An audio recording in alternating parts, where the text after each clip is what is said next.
Hello, everyone. This is Tom Fox back again for another episode of the award-winning Hill Country Artist Podcast. Today, I'm thrilled to have Jared King. Jared, first of all, welcome to the podcast. Hi, welcome or glad to be here.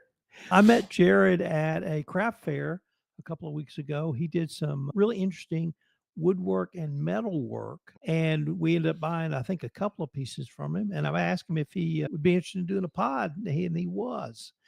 And one of the reasons I was so intrigued by, rather why I want you to come on the podcast, Jared, is you've had a lot of artists on here, but they've typically been painters. They haven't really been in your sort of discipline. With that as a way of background, can you tell us what led you to your current career? I got into a business of welding and fabricating with the machines that I have, as I have a CNC router, so it allows me to do more than just metal work or engraving the metal. It allows me to go into woodwork and some other materials, with that allowing me to enter the market, which you met me at and others around locally, and then venturing out from there as far as what customers might be looking for, as well as branching out further than what the business was originally created for, just different avenues. With that, it's brought out more creative, adventurous, getting into different things. Like I said, more than just welding and fabricating. I never thought I'd be doing things like I have here when I started, but it's been, what do you want to say? It's Been a a journey? fun experience or a journey. Yeah, Yeah. there you go. All right, Jared, you mentioned locally. Do you live here in Kerrville, Kirk County? Yes, sir. Okay. Where are you from? I'm originally from Houston, Okay. What high school? high Okay. school. And how long have you been in Kerrville? Right at 4 years. So Okay. give or take a couple months. All right. You're just a little behind us. We're almost 5. Oh, okay. And we're also from Houston as well. So there you go. All right. Tell us how you got into not fabric. Maybe you should start with fabrication, but then moving from fabrication into art. All right. I served in the Navy for a few years and then went from there with the education that they gave me into diesel mechanics. So did that for some time, got bored, and then decided to go into welding. And with that career journey led me to want to do my own thing, which I feel like can be anybody in a way. But the avenue I was heading towards was more niche. I really like working with aluminum. So as far as fabrication goes, I explored different things as far as how to do that, how to make it more efficient, which led me to getting my CNC router table. And then from there, read a few books as far as how to be able to program, design, and everything for that. And with having a creative mind and creative mind to begin with, I've always tried to build things in my head, and then being able to take the design software and stuff like that and kind of lay it out and then pretty much fabricate it, which led me to creating pieces like this one as well as others, and how it would relate to other people as well as the quality. So if I don't like it, I'm not gonna create it, and then I'm not going to put it out there for other people to possibly purchase. If I don't think it's not up to my standards, then it's not going to be up to their standards. So I set the bar high for myself in order to know that my customers are happy with what they're getting. So when it comes to that, I might phrase it a little bit differently, but I really like the way you said it, which was you set a high bar for yourself. I talk about myself as I only talk to people I want to. And part of that is because if I want to do it, I'm really engaged and it makes the podcast more interesting. So you're setting this high bar for yourself, but it's actually driving you to create a really superior product that you're proud of. yes, sir. Is all that fair? Yes, sir. Okay, let's pick this one up and show it. And I have to say, I picked this one out, and if my wife sees it, she'll understand why. So I love double eggs. That was the perfect one for me. Yeah. There we go. Now, this is obviously a woodworking. Can you tell us how you got into woodworking as opposed to the metal fabrication? And you can put it down. Right. Working with The metal that I deal with like standard thickness. And with that, there is some level of detail, but wood, it's a little bit more forgiving. I can do work with at greater depths with things, which can definitely give things more detail. Plus, like this one here made out of acacia, allows for other things to be in there besides just say like a piece of metal that may be shiny, or you'd be able to put a paint coating on it. The different grains in here really make it eye catching. And then you're able to bring those out with either certain stains or finishes. Like this has a shellac on it, which allows it to be in one, protect the wood, but also be a food grade item. So you don't have to worry about with that on there, the wood warping and or it being like bacteria getting into it because of that coating. And then it's also easily washable because of that. And then it makes a nice display piece. You can have it out, which works well for the metal art that I have, but also Maybe you could pick that one up and tell us what this is, then we maybe go into it in some detail. this is a piece of aluminum. It's an 1/8 inch thick. As you can see, the background has a tattered American flag. It is on like a grayscale here, but there also is a Euro mounted deer skull. Several points here, which, as anybody knows out here in the hill country, if they're an avid hunter, is something to look for with drop tines. But it's also got your Punisher skull look into it. So in that, it's a unique piece, but with the way the aluminum is engraved, the bit gives it a certain shine. And I like it because it's never going to deteriorate. So like a steel sign would, or any other, like copper would color. So on brass might dull. This is going to dull, but it's going to take a longer period of time to do. It's going to last longer as far as inside or outside. That's me. I apologize. But with that, this is just one of the thicknesses that I work with as far as aluminum goes. I work all the way up to 3/16 and then down to 040, which is very thin, almost like a aluminum foil in a way. It does get a little thinner, but it allows me to do different things as far as that goes. Yes. My father was in the Navy, so I'm son of a Navy guy. So I always have to ask, what are a couple of things that you learned from the Navy? The core values, honor, courage, commitment, they get ingrained into you, not necessarily in a bad way. I don't want to make that sound. Oh, it didn't sound bad at all to me. But and then there's also discipline that comes with it. And then just serving your country. I feel like it's more of a civic duty, but I've had my brother also served and my grandpa, and I've had several other my uncles as well as cousin that serve different branches.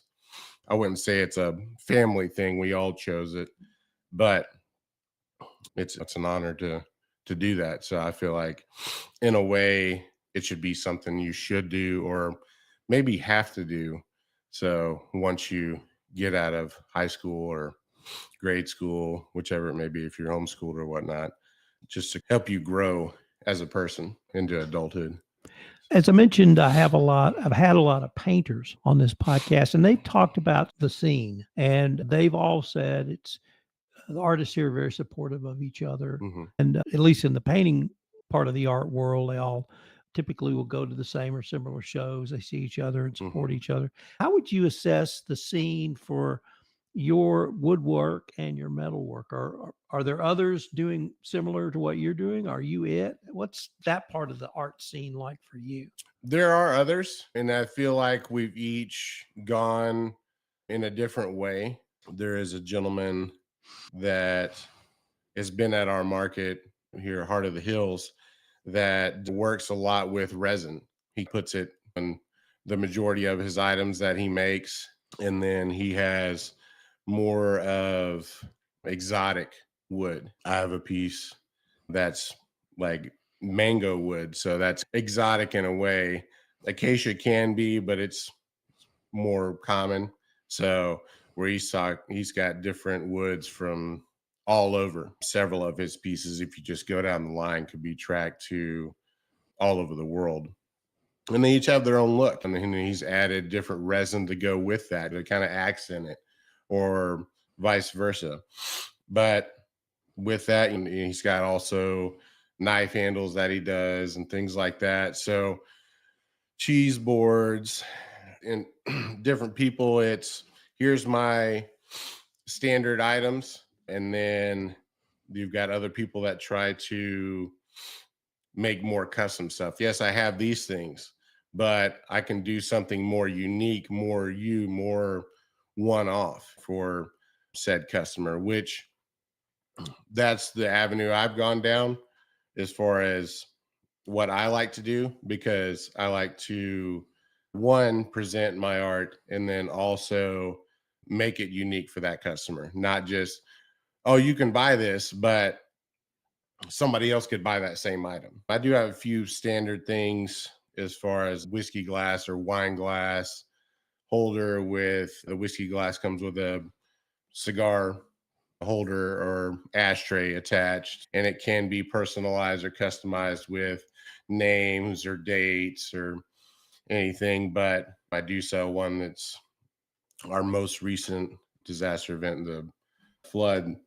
It's been adopted, the Hill Country Strong or Kerr County Strong or things like that. So I put that on the items in order to help remember that moment. So That's a really important point, and thank you so much for bringing that up, because one of the things I'm trying to understand, to explore rather, is the role of art in healing.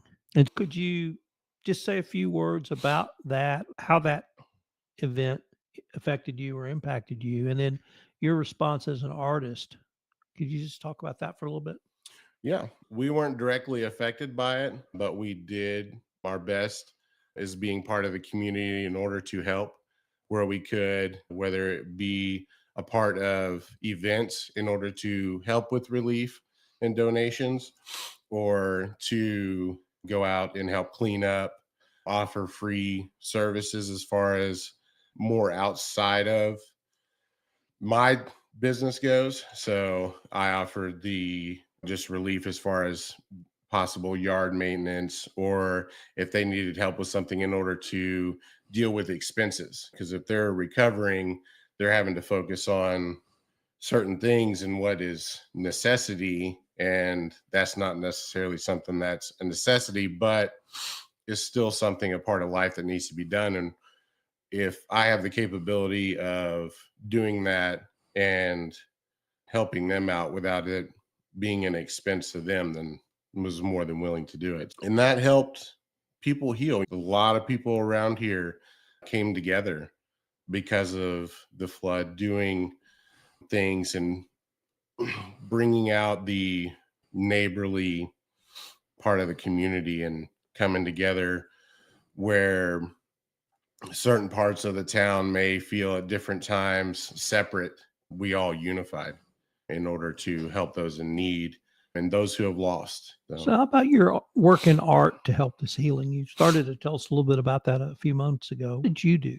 And why was that important to you? I was a part of a few events. Some were like, say, concerts or other markets, which we came out and what we made that day, if we so choose, gave to profits.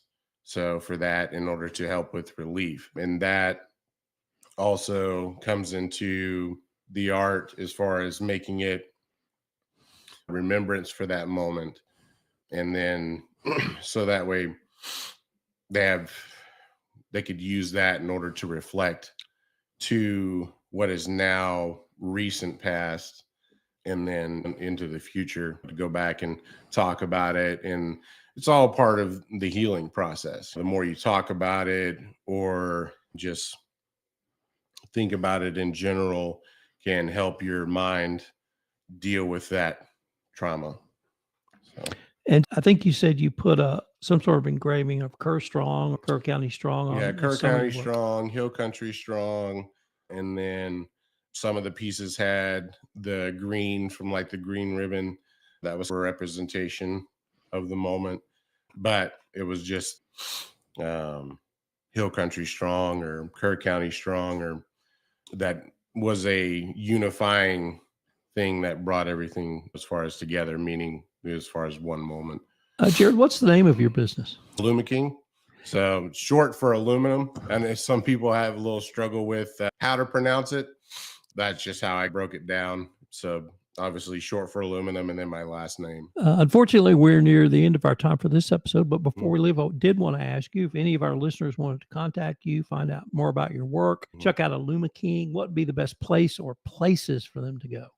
I am working on a website, but I do have social media, Facebook, Instagram, and then TikTok. So it's where I can do or advertise most recent artwork and Is things like that under Aluma King or Jason King?